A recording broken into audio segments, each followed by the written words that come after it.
All right, ladies and gentlemen, coming to you from California Prison Focus, Cage Universal. Uh, I'm honored to have one of my elders here on the phone today who been inside and out from the tombstone to out here to the concrete jungle, and he's doing some profound work. I want to introduce Zamaki, and I want you to tell him a little more about yourself. All right, hey everybody. My name is Terry. I'm Samaki. Um, since about age 19, I've been in the system. Actually, I've been in the system since I was 13 years old, and I actually didn't get out of the system in terms of being off parole probation until I was 69 years old. And at the present time, I'm doing work in the community with lifers getting out of prison. And my work is to help them getting driver's license, social security cards, housing, all of that. And being that I've experienced it myself as a lifer getting out of prison, I pretty much know what they need. And I find it, for me, I'm blessed to be able to help them when they get out, getting situated. And as far as my own existence within the slave quarters, that 21st century slave quarters, I went through 45 out of the last 50 years, and 31 of those in solitary confinement. So I'm pretty patient with them because I understand what it is when you get out here and all your loved ones that passed away.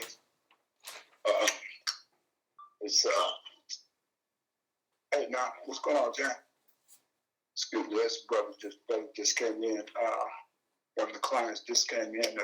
He's now gotten out after doing 30 years himself. He's working with me on helping other lifers out here. That's amazing. Okay, so let me ask you this. When you first came into the system, did you ever imagine that you'll be subjected to that type of torturous ordeal?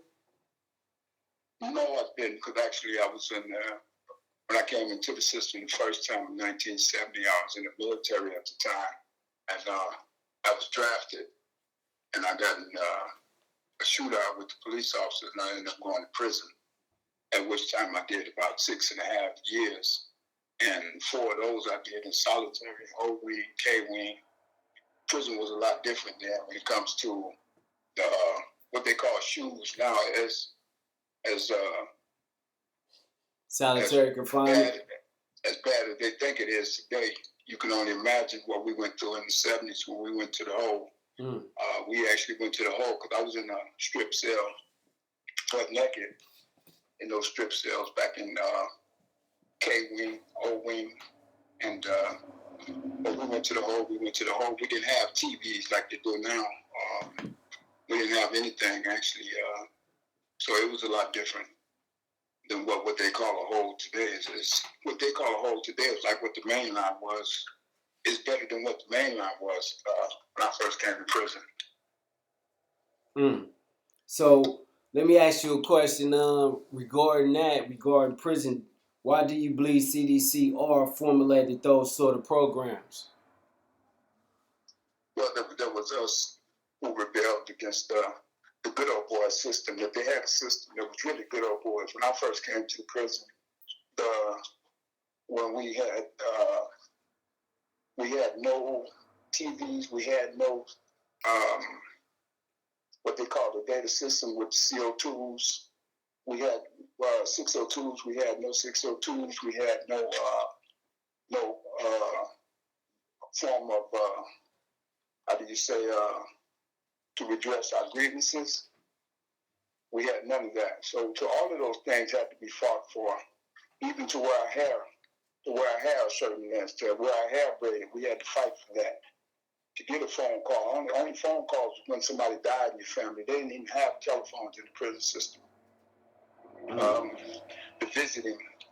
The way the visiting system was back then, we had to fight for everything to get the little things that people take for granted in the system today. People died for it, and they walk around today with the tennis shoes on and the hairstyles and stuff that they got today. You don't realize that somebody had to die for you to wear your hair. Simple things, wearing your hair braided. Somebody had to die for you to have the phone calls and a 602 applied. Mm. And when you say people had to die, can you just give me one example of somebody that probably was a jailhouse lawyer that really put his or herself on the line? Well, there's living examples. When you look at brothers like Darcy Nunn, he's a living example of somebody that was in there struggling to address certain grievances and to get things put in place that we would have an avenue to file grievances. But when we had protests back then, when we said we wasn't going to work, it wasn't like the hunger strikes of the day. When we said we wasn't going to work, we mean that literally. And when we say we, that means anybody that does go to work, you isolate from the rest of the population, and they're going to get with you.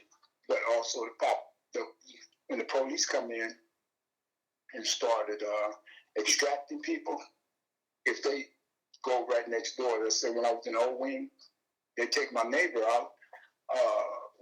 The next thing, he got to go right to the next door. He got to come to my cell. He got to go to the cell next door. And it wasn't just the brothers. It was the whites, the Mexicans, all of us. If we seen an injustice going on, whether it was mistreating somebody, we would all stand up against it. Mm. So let me ask you, from West. So people got accident, tear gas. People died, got tear gas, bullets, of course, shooting. When they shot back then, they had a 30-30 Winchester. They didn't have the guns they had today. Back then, they had pump shotguns and Winchesters when I came. And when they put a hole in you with that Winchester, it would go straight through you and hit the next cat that may or may not have anything to do with what's going on. No warning shots. No. So when you was going through that Holocaust, that cultural political genocide, because the framework was to tear down and break them in, and they had systems in place like parole, snitch or die, and so many psychopolitics, so many components inside the prison industrial complex that caused international oppression. From what source did you draw your strength from to be able to continue your fight after being subjected to the inhumane conditions? I think for me personally, it all comes from the inside because I'm big on my own history and my own culture. So when I look at what I went through, I figured that my ancestors had to go through much more. Just for me to be here today talking to you on this phone, somebody had to come across that ocean on that ship. Somebody had to go through slavery. Somebody was tarred, feathered, and just the fact that I'm here, that means that somebody had a much harder struggle, and they survived for me to be here. And so my struggles along the way, I went through all of that with Corcoran, with Old Wing, K Wing in the 70s, San Quentin Adjustment Center during the 70s. I went through the Gladiator period in Corcoran. I went on to Pelican Bay and went through that. But I think none of this compares to what my ancestors had to go through. And so I chose to die route rather than the snitching and to betray my people. So if that be the case, as George would say, if worse come to worse, I'll just continue my fight in hell because I can't see myself selling myself out, selling my people out, all of that just to get out the hole or just to get out of prison. Mm. So with that said, we got this COVID virus thing going on, and it hit the prison industry real hard. It just fell up on them. And we got a lot of brothers and sisters inside them cages. So under the guise of the COVID, what do you think about California warehousing human beings and wasting human potential? I think we all should be upset with it. I think we all should let not just our voice be heard, but I think we should be out there in Sacramento with the people today who are protesting up front and loud up front because what we see out here, we know it's 10 times worse than there because we know how those ventilation systems in there, we can walk outside, we can walk away from it. We can out here, we can put a mask on and choose whether or not we want to be in a certain environment. In there, they don't have a choice. They have to stay there and breathe what's in the air, what's coming out of those ventilation systems. And like I told you before, I haven't been on a cruise ship. I know what those systems are like, because it's the same when you confined and they got asbestos on top of coronavirus or whatever that came lately. We had already was up against it in there because I caught pneumonia when I was in prison. I had walking pneumonia and I didn't even know I had it. But in Folsom, there were so many people on the tier in Old Folsom that was sick. It's almost inevitable that when 1 or 2 or 3 people get sick in those sweat boxes, it's just a matter of time before it goes on down the tier. Yeah, I know, man. And you know they got taken out to San Joaquin County Hospital. I had walking pneumonia, and I literally didn't even know I had it. Yeah, it's crazy because according to the Coleman lawsuit, and a lot of inmates have been complaining prior to the COVID about inhumane conditions, inadequate health care, inadequate medical attention. Sometimes they just be giving them things and they misdiagnose them. And we got a particular class of individual, well, a group of people in there that's subjected even more because they have compromised health conditions. And, a lot of them are elderly. So, we got... I don't know the name of that little yellow pill that they give you in there for everything. You can go in there and say you got hay fever, they give you the same little yellow pill, or the flu, they give you the same little yellow. I don't even know what they call it. I don't even know the name of it. They have one pill that, according to them, that just fits everything. Fits everything. One pill fits all. So let me ask you real fast. I'm going to switch gears and ask you about activism from inside out. So with that being said, what is your connection with California Prison Focus, and how long have you been involved with the type of work you've been doing behind the walls? I know you kind of addressed it, but I want you to touch on some of the activists and artivists that was working in the earlier days with California Prison Focus before it was even named California Prison Focus. How important? When I was in the prison in the 70s, I was in San Quentin in 73. I was on the tier with San Quentin 6, and when they were going back and forth to trial, there were brothers who later went on to be involved in the staff on Prison Focus with Brother Popeye and some of the other brothers. With the political movement out there from the August 7th movement, Razor, all of them, they were involved in the Prison Focus movement. Later, but it was a movement before it became an actual paper. And then the brothers and sisters started taking interest in what was going on in the prison, and they started protesting and going to Sacramento on our behalf. Like we were in the San Quentin Adjustment Center, and we were being treated inhumanely, which led to the San Quentin 6 filing a lawsuit about the inhumane conditions that we were under. And there were certain brothers that used to be formerly incarcerated, that went outside and started protesting and attending Sacramento, and they would protest out in front of the prison.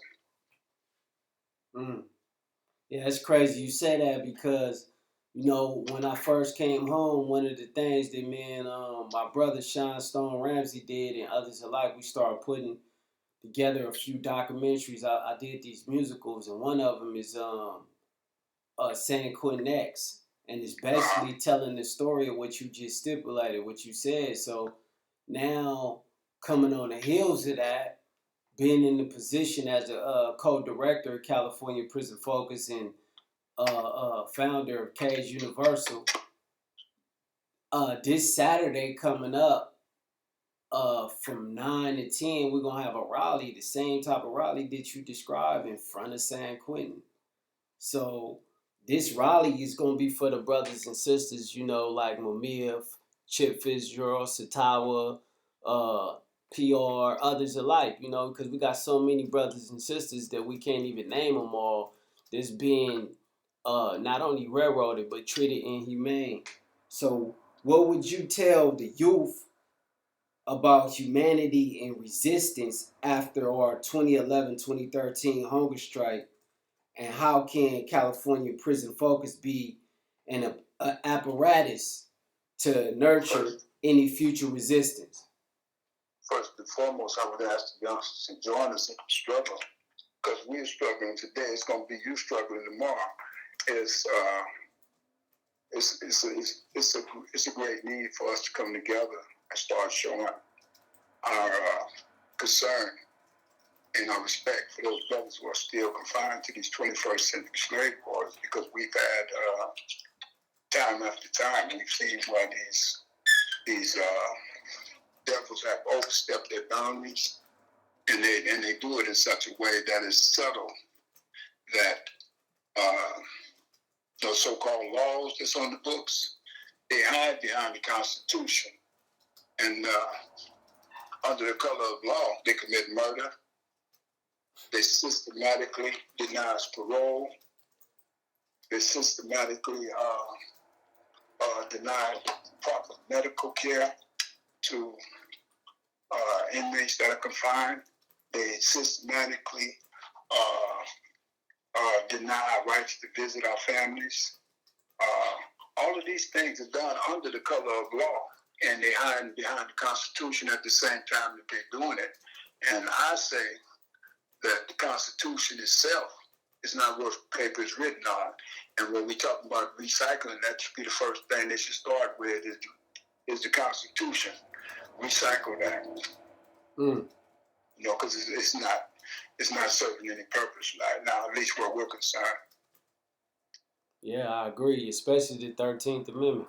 And I mean, especially, you know, when not only the 13th Amendment, you could look at the 8th Amendment and how people try to dance around the ground of cruel and unusual punishment.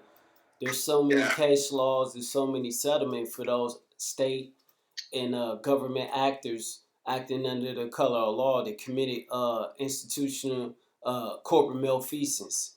So we know that the merit is there, and I think it's up to us, like you said, to get the youth involved, because you know the millennials and the Generation Z's, those are the future frontiers. You know, the future principal thinkers, and I think I remember once upon a time Malcolm X had went inside the UN and said that we charge genocide. So I think we at those times now when we talk about COVID, you got brothers and sisters that it's implicit. Barbara Lee just came out and she made a plea to the governor, and she's saying, you know, liberate these elders, liberate our elders, and you know, it's just crazy when our words is coming on deaf ears, and it's like an attack on humanity. Because earlier you said how it was a multicultural movement back then, and it brings me to the question of the agreement to end all hostilities. How is it important from inside and out for us to promote agreement to end hostilities so we don't get caught up in the frivolous politics in the time of crisis? I think it's real important, because when you look at it, as long as they, as we went back in the time when we were allowing them to use that little tactic to divide and conquer, on the backbone and the blood of us, they were allowed to build all these new prisons. When I came into the prison system, they didn't have but 9 prisons in the entire state of California. A lot of the violence did escalate, and a lot of it was manipulated. But, of course, we take credit for our actions. But when you look at the extent to which a lot of these reports were written, I was in Corcoran during the Gladiators movement. I was in Pelican Bay during the race riots when all of the rates were taken. I also was in San Quentin Adjustment Center during the time, George, San Quentin 6. But when I look at what's going on in the system today, I think to a great extent, the Correctional Officers Union has been allowed to take their badge and use it as a shield to hide behind under the color of law and systematically manipulate the system. They have a $13 point something billion budget. Mm-hmm. And then they have systematically turned a 7 to life into a life without sentence. Contrary to what the law is, they've systematically created a system where they can manipulate it and turn it and twist a few words that you shall be granted parole, or you should be granted parole, whatever the case may be. They've systematically turned a few words in and allowed themselves to get these $100,000 jobs sitting on a parole board. We have a board that should be a community release board, but there's nobody from the community on the parole board. It's a law enforcement parole board, and there's it's being manipulated from the top to the bottom. What do? So can you tell the people a little bit, just summarize what a community release board, strategic release board look like under agreement to come home? A community release board would consist of people in the community, peers, like say a construction worker, perhaps a retired construction worker would be on the board, a school teacher, a doctor, a lawyer. It wouldn't be 12 retired correction officers, retired district attorneys, retired police captains. There we have a parole board that's police-based, as opposed to years ago when it first started, it was a community board. Students, so law students, law students. System back then was indeterminate. Right. But it was more. It wasn't as much violence. There wasn't as much. The sentences were proportionate to the crime. The sentences were not. I'm going to give you. You do one crime. I'm going to give you 13, 14 years. A good example being Schwarzenegger's friend who did a murder and got out at his first board. At a time when he claimed he wasn't letting nobody out, he let one of his neighbor's son out. That's funny you say that, because I seen a politician the other day on the news saying because he's over the age 60 and he got a compromised health condition, and due to COVID, he shouldn't go to prison.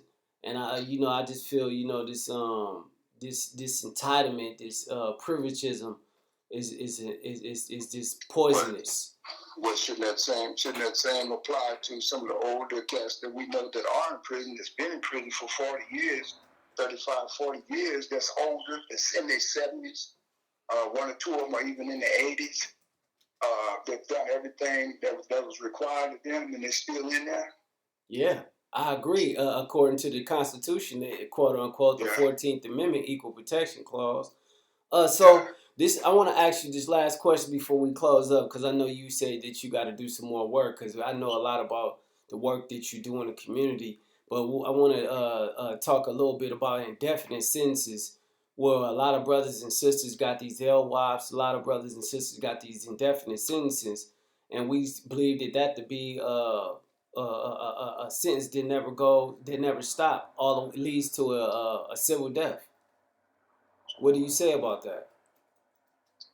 Well, I think when it comes to justice and sentencing and all that, it depends on how much money you got. Because I say, and I use myself for example, I say, as long as I was going to the parole board with public defenders, the lawyers that the state was giving me, I wasn't even close to getting out.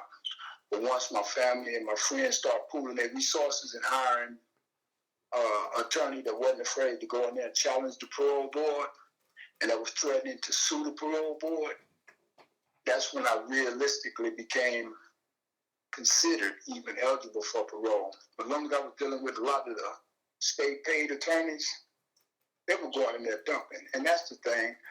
When you got enough money, you can hire the top-notch attorneys, then you realistically be considered for parole. But a lot of these attorneys that they just giving you and paying that attorney $500 to go in there, some of them I don't even know if they're getting that. But they just go through in there and go in there and go through the motions.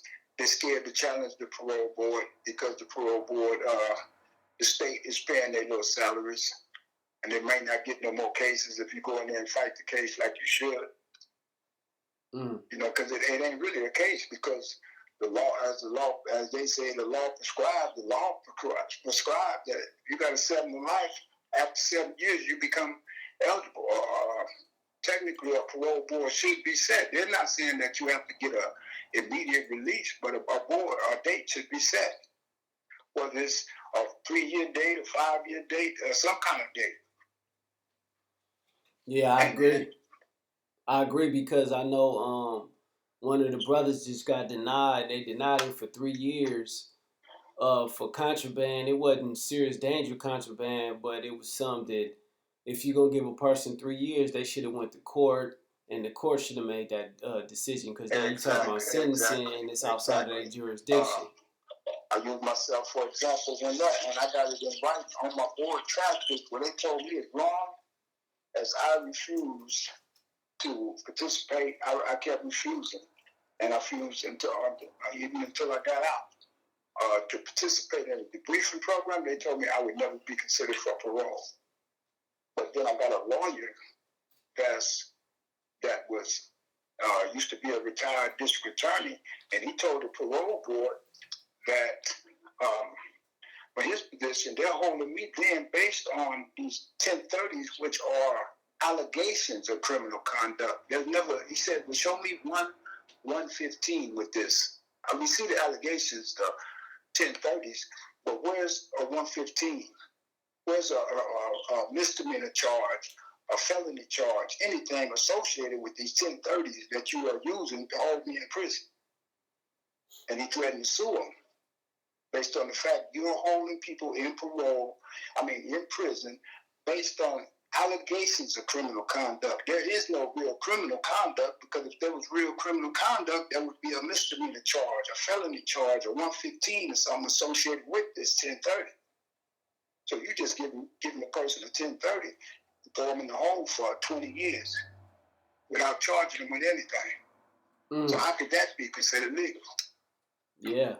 And I mean, it's crazy, because you know they had CDC small r had case law that was governing their policy procedure. You had Wolf versus McDonald. Wolf versus McDonald used to deal with due process, but what came during the hunger strike from 2011, 2013, you had a court settlement, the Oscar versus Governor case, and it dealt with 1030s.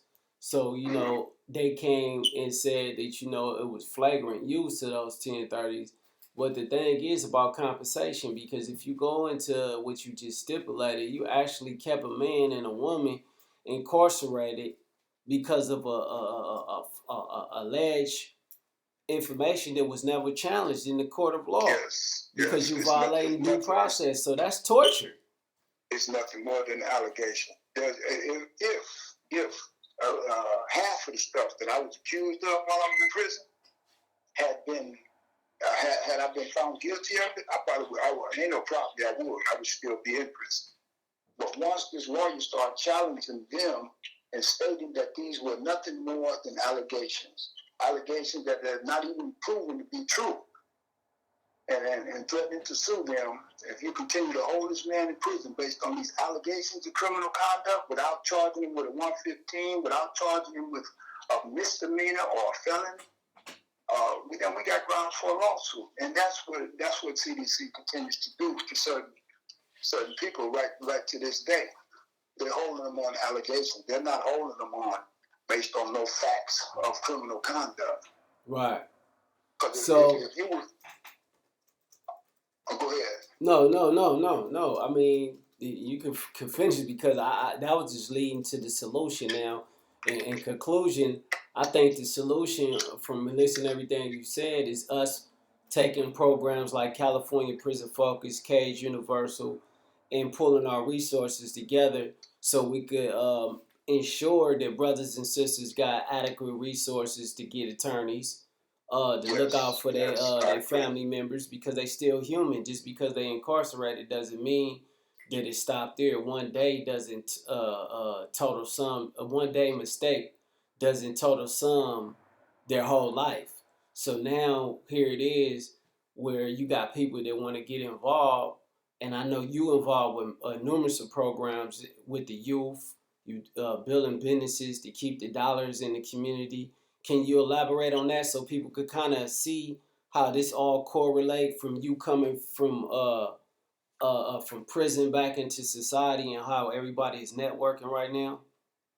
Well, what I do right now, I work with lifers that's presently getting out of prison, including one that's getting out today. We get them set up with a program where they can, in a transition program, where they can arrange it, where they can have a job to go to, their meals free, bedding is free, everything's free for a year, up to a year.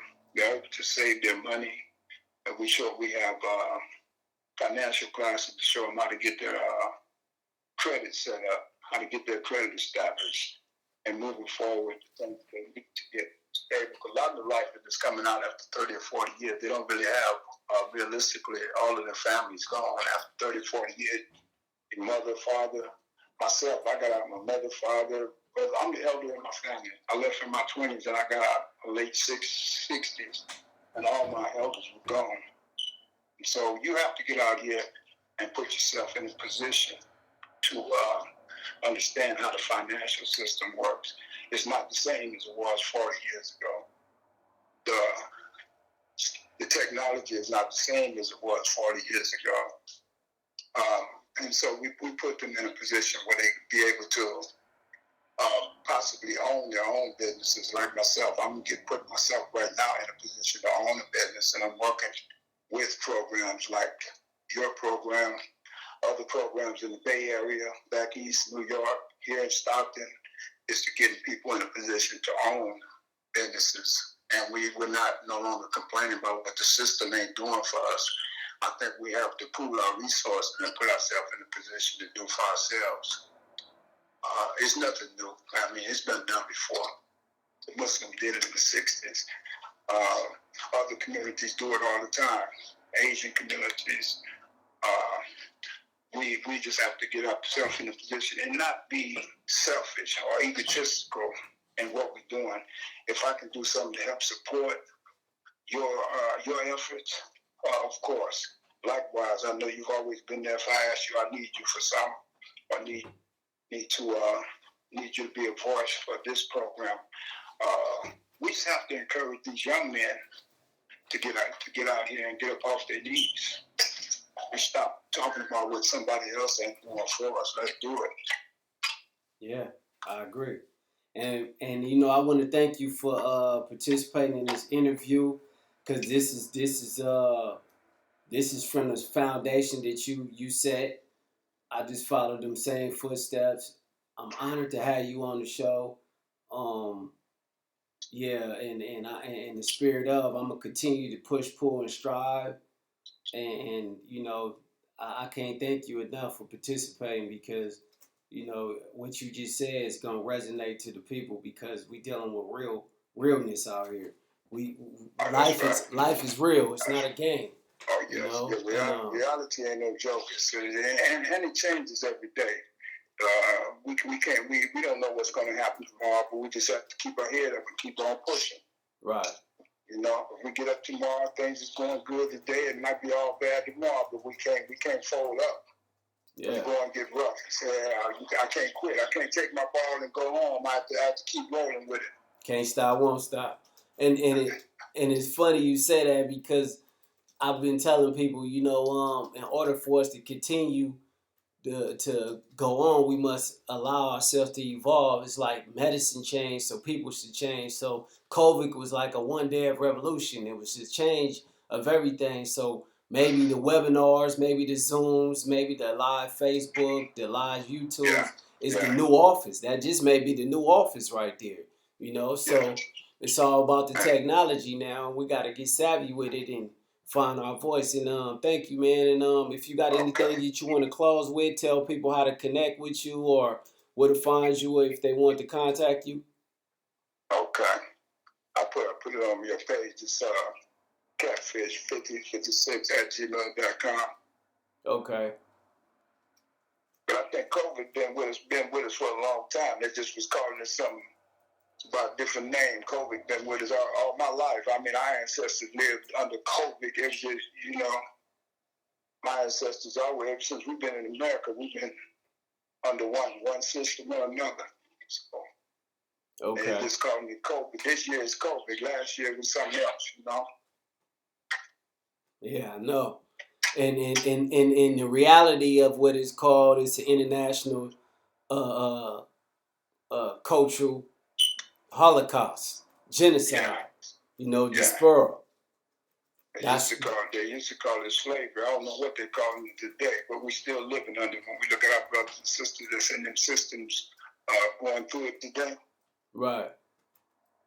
Yeah. They call it law now, a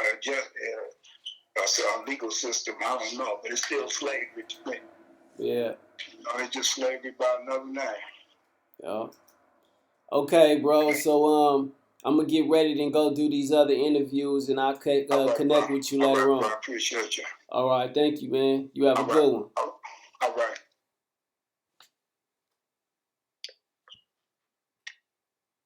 All right, ladies and gentlemen.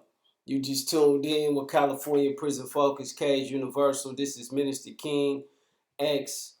I want to empower you to keep paying attention to what we're doing over here with the Talking Zines. They're wonderful by California Prison Focus Director Kim Pollock. She's putting these Talking Zines together. Get involved with the newspaper. Go to prisons.org and see what we do with our programs. Take action. If you want to donate, get involved. We got new t-shirts. We got new videos. It's going down over here. So get involved. And don't forget, New Bay got the radio on Thursdays. K-Pool Radio. Peace. Peace is the new cool.